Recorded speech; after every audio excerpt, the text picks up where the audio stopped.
जय स्वामीनारायण।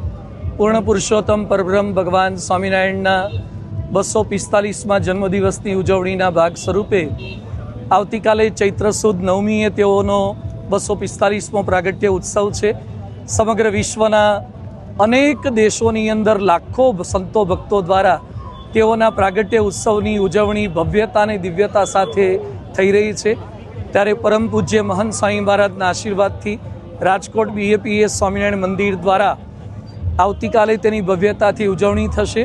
તેના એક ભાગ સ્વરૂપે આજે રેસકોર્સથી શરૂ કરી સમગ્ર રાજકોટના રાજમાર્ગો ઉપર સ્વામિનારાયણ સંદેશ યાત્રા રેલીનું ભવ્ય આયોજન કરવામાં આવ્યું છે, જેમાં હજારો ભક્તો બાઇક, સ્કૂટી, એક્ટિવા પર, ટુ વ્હીલર પર નીકળી સ્વામિનારાયણ ભગવાનના સંદેશને લોકો સુધી પહોંચાડવાનો પ્રયત્ન કરી રહ્યા છે। વ્યસન મુક્ત વિશ્વ, વ્યભિચાર મુક્ત વિશ્વ, ભ્રષ્ટાચાર મુક્ત વિશ્વ, માંસાહાર મુક્ત વિશ્વ અને સદાચારયુક્ત વિશ્વનો એમનો જે સંદેશ હતો એ સમગ્ર વિશ્વને પ્રાપ્ત થાય। 11 થી 17 એપ્રિલ દરમિયાન માનવ ઉત્કર્ષ મહોત્સવ આવી રહ્યો છે, તેના માટે પણ આ વિશિષ્ટ એક સંદેશ અપાઈ રહ્યો છે।